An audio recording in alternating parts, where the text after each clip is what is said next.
Hello everyone and welcome back to the channel the physics sensei where concept meet clarity. आज हम पढ़ने वाले हैं क्लास 10th की फिजिक्स का most important chapter that is current electricity. Topic पे move करने से पहले मैं आपसे एक क्वेश्चन पूछना चाहता हूं कि नदी और तालाब के अंदर क्या डिफरेंस होता है। जैसा कि आप सभी जानते हो, नदी और तालाब के अंदर एक मेजर डिफरेंस होता है कि नदी का पानी बहता है बट तालाब का पानी एक जगह स्टिल रहता है, राइट। तो जैसा कि हम सभी जानते हैं, जब पानी बहता है तो उसको हम इंग्लिश में कहते हैं करंट, राइट। अगर पानी बह रहा है तो उसको क्या कहते हैं? Water current. सिमिलरली जब हवा एक पर्टिकुलर डायरेक्शन के अंदर मूव करती है तो उसे हम कहते हैं air current.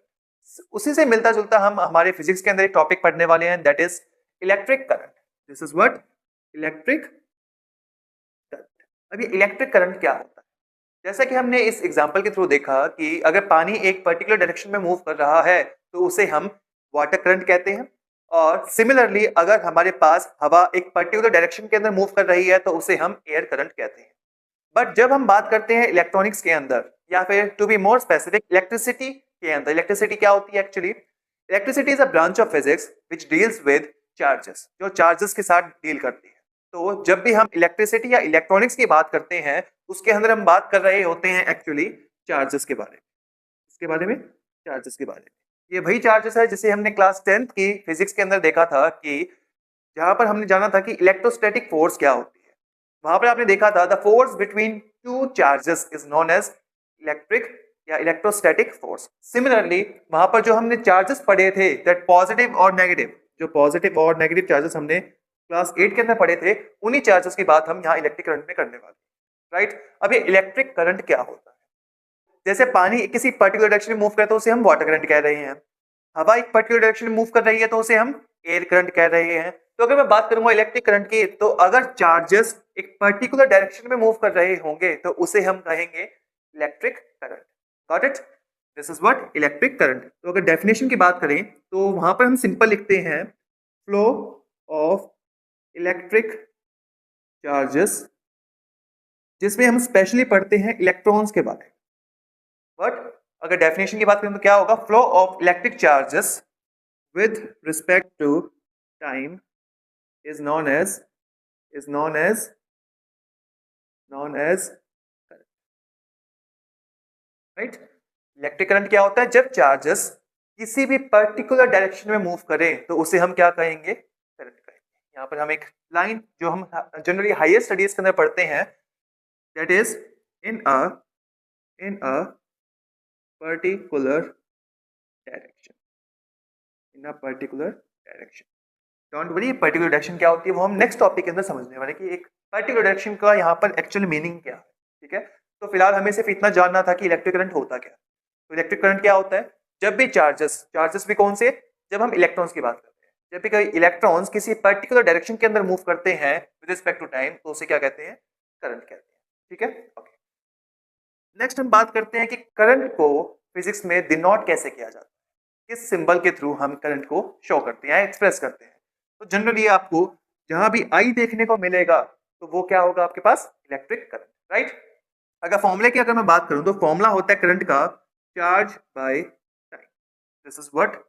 Charge divided by what? Time. तो charge by time is what? Your electric current. Got it?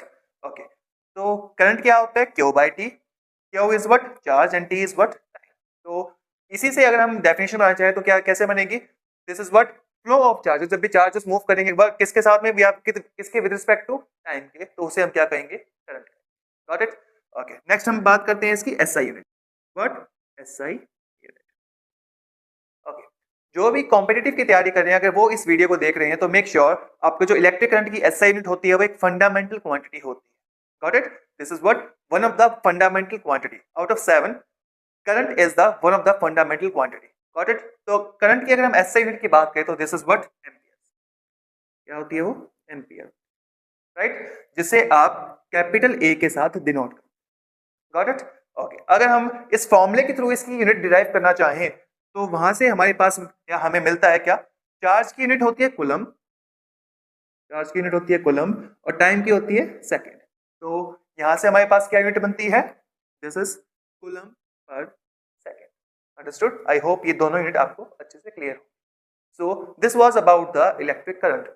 आपकी क्लास 10th के अंदर जितना भी दे रखा है करंट इलेक्ट्रिसिटी में, जो आपको इस बोर्ड पे हाफ सेक्शन में फिलहाल दिखाई दे रहा है, this is one of the most important part. Got it? यहां से आपको आपके एग्जाम के अंदर शॉर्ट एमसीक्यूज देखने को जरूर मिलेंगे। Got it? The formula is what? I equal to Q by T, right? Okay. And what is the SI unit? SI unit is what? Ampere और okay. अब हम बात करते हैं इन कि आप सभी ने सोचा होगा कि सर ने पहले से बोर्ड के राइट हैंड साइड में कुछ चीजें बना रखी हैं, तो वो है क्या एक्चुअली, इसका क्या मतलब है, सर ने क्यों ड्रॉ कर रखा है? ठीक है, तो आपसे क्वेश्चन पूछता हूँ, आप मुझे उसका आंसर कमेंट बॉक्स में बताना कि उसका आंसर फर्स्ट होगा या सेकंड। ठीक है? ओके। आप सभी के घरों के अंदर टैंक जरूर होंगे, वाटर टैंक या टंकी आपके घर में जरूर प्रेजेंट होगी। ओके, तो सेम यहाँ पर दो टंकियां मैंने ले रखी हैं, एक टंकी लेफ्ट साइड में आप देख सकते हो, एक टंकी राइट साइड में रखी है। सिमिलरली सेकंड केस में भी दो टंकियां रखी हुई। Got it? फर्स्ट केस में मैंने क्या किया, दोनों टंकियों को एक सेम लेवल के ऊपर प्लेस कर रखा है। सेम लेवल समझते हो? मतलब कि दोनों टंकी एक ही लेवल के ऊपर रखी हुई। लेकिन सेकंड केस में पहला टैंक तो नीचे रखा हुआ है और सेकंड टैंक यू कैन से कि थर्ड फ्लोर पे रखा हुआ है। ठीक है?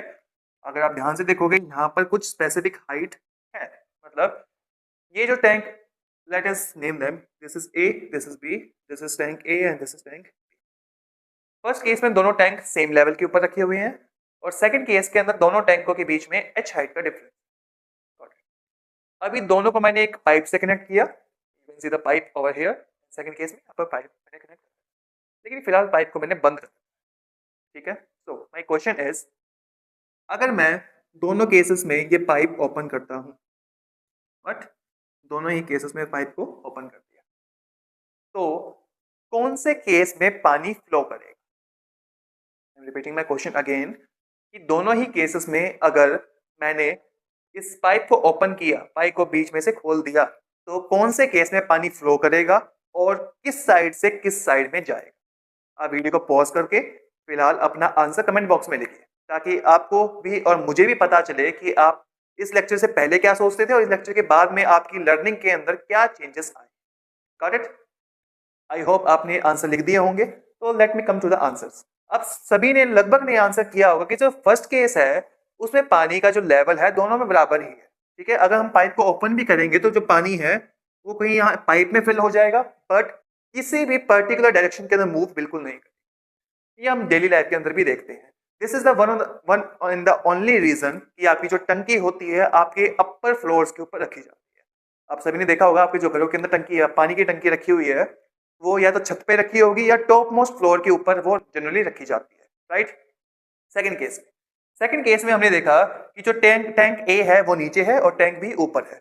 तो हमने देखा कि जो पानी है वो ऊपर से नीचे की तरफ फ्लो करना स्टार्ट करेगा, मतलब कि यहाँ से पानी का लेवल थोड़ा सा कम होगा और नीचे वाली साइड में पानी का लेवल बढ़ जाएगा। राइट? तो इस क्वेश्चन का आंसर क्या है? Answer will be second, and water will flow from tank B to tank A. I hope ये चीज आपको समझ में आई होगी, क्योंकि ये हम जनरली डेली लाइफ के अंदर भी देखते हैं। Got it? अब एक्चुअली हुआ क्या? क्वेश्चन इज, आपने पाइप लिया, उसके अंदर पानी भरा हुआ, तो क्या पानी अपने आप मूव कर सकता है? फॉर एग्जाम्पल ये मार्कर है, ठीक है, इसको मानिए पानी का पाइप है, राइट? पानी इसके अंदर भरा हुआ है, इसके दोनों एंड्स एक ही लेवल के ऊपर रखे हुए हैं, क्या पानी इसमें से फ्लो करेगा? तो आप सभी कहेंगे नहीं सर, पानी फ्लो नहीं करेगा, क्योंकि दोनों के दोनों एंड्स सेम लेवल के ऊपर रखे गए हैं। बट जैसे ही सेकंड केस हमने देखा, अगर मैं किसी एक एंड को भी ऊपर की तरफ ले जाऊं तो पानी फ्लो करना स्टार्ट करेगा। कैसे? जो एंड ऊपर गया है वहां से नीचे की तरफ पानी आपका फ्लो करना स्टार्ट करेगा। राइट? ये चीजें हम ऑब्जर्व करते हैं। तो क्या मैं यहां से कह सकता हूं कि पानी को फ्लो करवाने के लिए मुझे एक एंड को ऊपर ले जाना पड़ेगा और दूसरे एंड को नीचे लेके आना पड़ेगा? इनडायरेक्टली वहां पर मुझे गैप क्रिएट करना पड़ेगा उनकी एनर्जीज के अंदर। The term is what? Gap between energies. उन दोनों टैंक की जो एनर्जीज हैं उनके अंदर गैप क्रिएट करना पड़ेगा। राइट? एनर्जीज कौन सी? और you can say it as gravitational potential energy की हम वहां पर जनरली बात कर रहे हैं। ठीक है? यहाँ पर क्या हुआ, अगर मैं किसी भी ऑब्जेक्ट को किसी भी हाइट h पे ले जाता हूँ, किसी भी सर्टेन हाइट पे ले जाता हूँ, तो हाइट की वजह से जो एनर्जी आती है उसको हम पोटेंशियल एनर्जी कहते हैं। वो एक्चुअली ग्रेविटी के अंदर गई है तो उसको ग्रेविटेशनल पोटेंशियल एनर्जी कहा जाता है। आई होप आपको ये चीज यहाँ तक समझ में आई हो। ठीक है, तो हमने यहाँ पर ऑब्जर्व किया या फिर क्या देखा कि पानी को मूव करवाने के लिए एक एंड ऊपर होना चाहिए, दूसरा एंड नीचे होना चाहिए। ओके, अब क्या इलेक्ट्रिक करंट में भी ऐसा ही कुछ होना कंपलसरी है, हाँ या ना?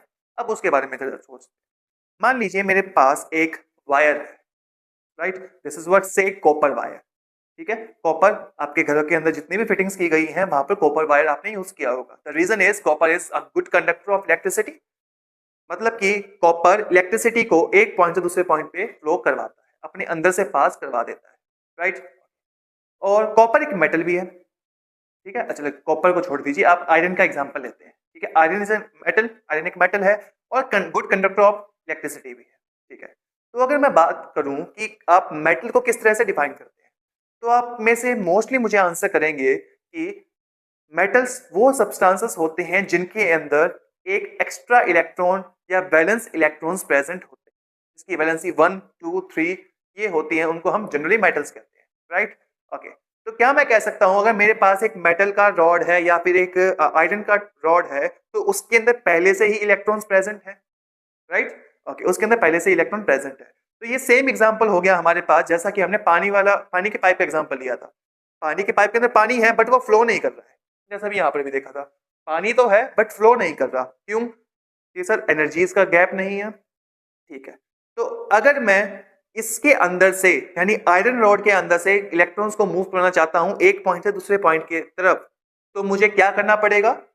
जैसा हमने सेकंड पार्ट में देखा कि मुझे एक एनर्जी का गैप क्रिएट करना पड़ेगा, राइट, या फिर पोटेंशियल एनर्जी किसी भी एक साइड में लेके आनी पड़ेगी। तो एक्चुअली हम वो चीज लेके कैसे आते?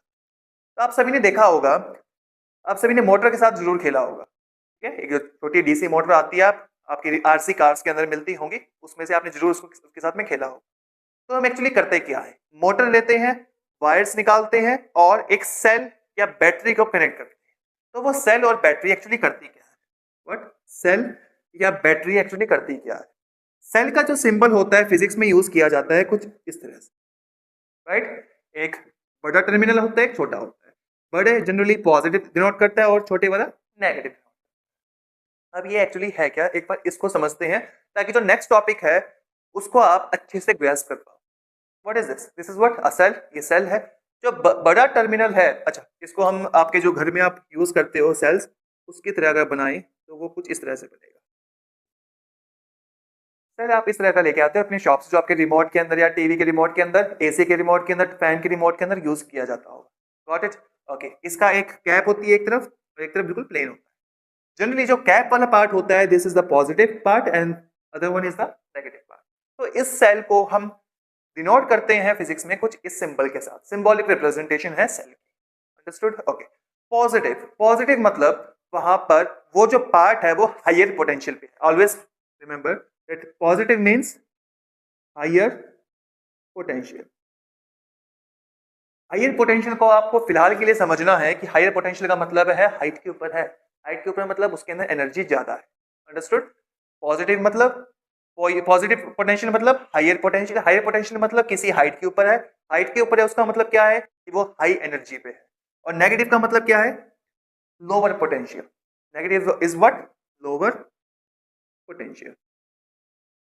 अगर वो लोअर पोटेंशियल पे है उसका मतलब क्या है? कम हाइट पे। कम हाइट का मतलब ऐसे कि जिसमें टैंक ए था जैसा कि हमारा, ठीक है, तो वो क्या है, वो नीचे है। और हायर पोटेंशियल वाला क्या है, वो मतलब ऊपर की तरफ। आई गेस इतना आपको क्लियर हो, ठीक है। ओके, अब मुझे बताइए जो ये वाला एग्जांपल हमने लिया था उसके अंदर पानी कहां से कहां फ्लो किया था? तो आप सभी मुझे कहोगे सर पॉइंट बी से सॉरी टैंक बी से टैंक ए की तरफ मूव किया था, मतलब हायर पोटेंशियल से लोअर की तरफ गया था। सिमिलरली हमारे इसके अंदर कुछ ऐसा ही। अगर मैं यहां से वायर निकाल के कनेक्ट कर दूं कुछ इस तरह से, गॉट इट, और बीच में एक लगा देते हैं, बल्ब लगा लेते हैं, तो एक्चुअली होता क्या है, जैसे ही सर्किट पूरा होता है इस वायर के अंदर पहले से ही इलेक्ट्रॉन्स प्रेजेंट हैं। ठीक है, ये जनरली मिसकंसेप्शंस होती हैं कि बैटरी इलेक्ट्रॉन्स को सप्लाई करती है, but this is wrong. Battery कभी भी इलेक्ट्रॉन्स को सप्लाई नहीं करती, वो सिर्फ इलेक्ट्रॉन्स को मूव करवाती है एक पॉइंट से दूसरे पॉइंट के। ठीक है, तो मतलब कि जो वायर इस पॉजिटिव पोटेंशियल से कनेक्टेड था, इस पॉजिटिव पार्ट से कनेक्टेड था, वो हायर पोटेंशियल पे आ गया। मतलब कि वायर का ये वाला पार्ट इस हायर पोटेंशियल पे चला गया और जो नेगेटिव था वो लोअर पे है, तो मतलब ये यहाँ पर है। अब बच्चा बच्चा मुझे बता देगा कि करंट कहाँ से कहाँ फ्लो करेगा। जैसा कि हमने यहाँ देखा था बी से ए की तरफ गया था, जो पानी का फ्लो था वो कुछ इस तरह से था। सिमिलरली इस केस में क्या होगा, हायर पोटेंशियल मतलब यहाँ से करंट निकलेगा तो एरो मैं नीचे की तरफ बनाऊंगा, यहाँ से इधर जाएगा, यहाँ से इधर ऊपर और नेगेटिव के अंदर कुछ। तो this is what direction of flow of current. Current हमारा कुछ इस तरह से जाएगा। अंडरस्टूड? ओके। अब ये करंट अगर मूव करे तो उसका एक्चुअल मतलब क्या होता है? जनरली हम करंट की डायरेक्शन लेते हैं इन the direction of flow of positive charge. जिस साइड में पॉजिटिव चार्ज जाता है उस साइड में हमारा करंट फ्लो करता है, या फिर हम कहते हैं करंट फ्लो कर रहा है opposite to the direction of flow of negative charge, जिसको हम क्या कह रहे हैं, मतलब कि जिस तरफ इलेक्ट्रॉन्स जा रहे हैं उसके अपोजिट डायरेक्शन के अंदर हमारे पास करंट फ्लो करेगा। अंडरस्टूड? आई होप ये चीज आपको यहाँ पर क्लियर होगी। मतलब कि अगर करंट हमारा ऊपर की तरफ मूव कर रहा है तो इलेक्ट्रॉन्स कहाँ जा रहे होंगे, इसके इलेक्ट्रॉन जा रहे होंगे नीचे की तरफ, इलेक्ट्रॉन जा रहे होंगे इस साइड में, इलेक्ट्रॉन जा रहे होंगे ऊपर की साइड। Got it? ये दो चीजें बहुत इंपॉर्टेंट है। जनरली जो क्लास में टीचर्स आप इसे क्लास में क्वेश्चन पूछते हैं वो क्वेश्चन पुटअप यहीं से किए जाते हैं कि करंट की डायरेक्शन क्या होती है। तो आपको वहां आंसर करना होता है करंट की डायरेक्शन होती है in the direction of flow of positive charge, और you can say it as opposite to the direction of flow of negative charge, जिसको हम इलेक्ट्रॉन्स कहते हैं। आई होप ये चीज आपको क्लियर हो। ठीक है?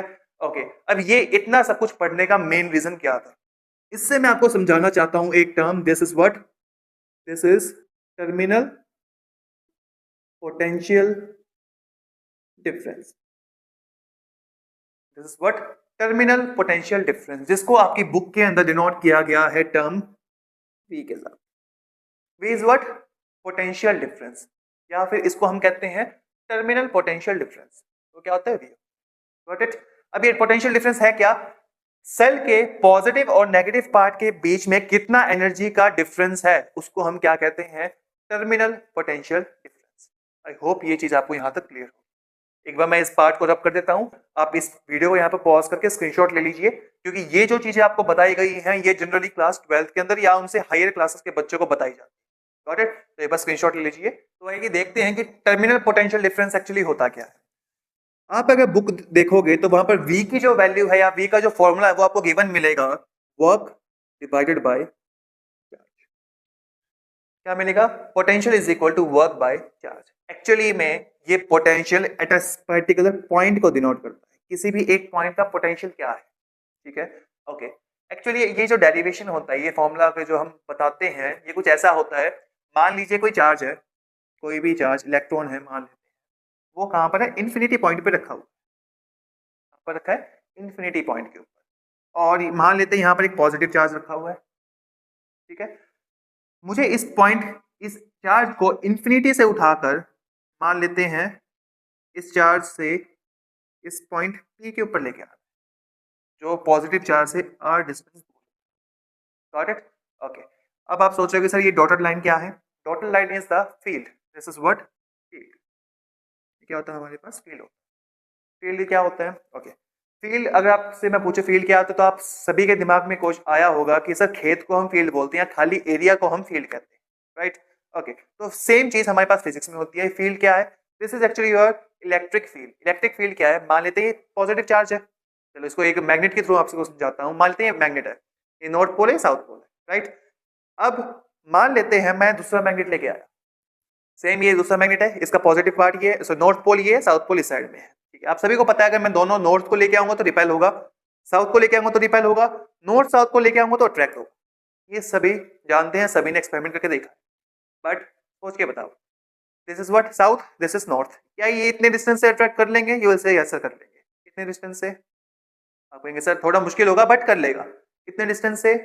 मान लेते हैं दोनों मैग्नेट बहुत ही ज्यादा स्ट्रॉन्ग है तो ये यहाँ से भी अट्रैक्ट कर लेगा, बट अगर मान लेते हैं मैं इसको 1 किलोमीटर दूर ले जाऊं तो क्या ये अट्रैक्ट कर पाएगा? तो आप सभी कहेंगे नहीं सर, चाहे कितना भी पावरफुल मैग्नेट हो ये 1 किलोमीटर दूर से तो अट्रैक्ट नहीं करेगा। सिमिलरली फील्ड क्या होता है? एक ऐसा एरिया जहां पर ये पॉजिटिव चार्ज किसी और चार्ज को या तो अट्रैक्ट कर ले या फिर रिपेल कर ले। Got it? मान लेते हैं आपके पास ये मैग्नेट मैंने बनाया नॉर्थ और साउथ, ठीक है। ये आपके पास एक बार मैग्नेट है। मैंने कहा ये जो मैग्नेट है वो 10 मीटर के डिस्टेंस तक दूसरे मैग्नेट को अट्रैक्ट कर सकता है या फिर रिपेल कर सकता है। रिपीटिंग अगेन, 10 मीटर के डिस्टेंस तक या तो ये दूसरे मैग्नेट को अट्रैक्ट करेगा या फिर रिपेल करेगा। तो 10 metre is what the maximum distance up to which it can attract और रिपेल। मैक्सिमम डिस्टेंस है। तो उस मैक्सिमम डिस्टेंस का अगर मैं एक स्फीयर ड्रॉ कर दूं, स्फीयर 3D के अंदर बात कर रहा हूं, अगर मैं बात करूं 2D में, तो एक सर्कल ड्रॉ किया जाएगा, ठीक है। तो वो जो स्पेस होगा, वो जो रीजन होगा, उस रीजन को हम क्या कहते हैं, मैग्नेटिक फील्ड। यानी उसके अंदर इस मैग्नेट के चारों तरफ का वो एरिया जहां पर दूसरा मैग्नेट अट्रैक्ट या रिपेल हो सकता है। सिमिलरली इलेक्ट्रिक फील्ड क्या होता है, पॉजिटिव चार्ज के आसपास का वो एरिया जहां पर उसको अट्रैक्ट या फिर रिपेल किया जा सकता है, राइट। ओके, अब दोबारा टॉपिक पे आते हैं। ये पोटेंशियल क्या है? पोटेंशियल होता है एक्चुअली में किसी भी चार्ज को किसी भी पॉइंट, अभी जैसे कि जनरली मैंने इन्फिनिटी ले रखा है, तो यहाँ क्या लिखूंगा, वर्क डन कहां से, इन्फिनिटी से उठाकर किसी भी पॉइंट पी पे लाने के जितना काम करना पड़ेगा उसको हम पोटेंशियल कहते हैं। दोबारा रिपीट कर रहा हूं, किसी भी चार्ज को किसी भी पॉइंट से किसी भी दूसरे पॉइंट पे लाने के लिए जो कि किसी चार्ज की फील्ड के अंदर होगा, उसमें जितना वर्क डन करना पड़ेगा उसको पोटेंशियल कहते हैं, उस पॉइंट पे, ठीक है। दोबारा रिपीट कर रहा हूं, potential is what, potential is the work done in bringing a unit positive charge और you can say any charge from point of infinity to a point in the field of any charge, उसको क्या कहते हैं, potential.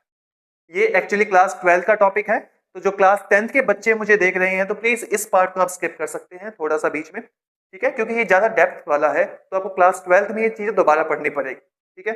Okay, तो potential क्या होता है, किसी भी चार्ज को किसी भी पॉइंट ऑफ इंफिनिटी से किसी भी दूसरे पॉइंट पी पे लाने के लिए जो वर्क डन करना पड़ा उसको पोटेंशियल भी कहते हैं। अगर एसआई यूनिट की बात करें तो पोटेंशियल की एसआई यूनिट होती है हमारे पास वोल्ट, एंड अगर मैं फॉर्मूले से बात करूं तो फॉर्मूले से वर्क डन की होती है हमारे पास जूल, एंड चार्ज की होती है कूलम, ठीक है। तो वोल्ट कह सकते हैं, वोल्ट किसके इक्वल होगा, जूल पर कूलम। आई गेस आपको ये चीज क्लियर हुई, गॉट इट, ओके।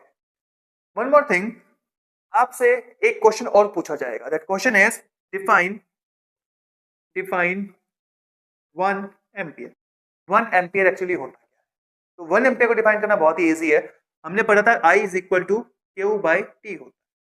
तो अगर आपको एम्पियर याद हो, ampere is what, SI unit of current, तो करंट को मैं लिख सकता हूँ 1 ampere is equal to charge, charge की एसआई यूनिट होती है कूलम डिवाइडेड बाय टाइम की होती है सेकंड, गॉट इट, ओके। तो अगर मुझे लेफ्ट हैंड साइड में 1 है तो मुझे राइट हैंड साइड में भी 1 बनाना होगा, तो ऊपर नीचे किससे मैं मल्टीप्लाई डिवाइड करूंगा, 1 के साथ में।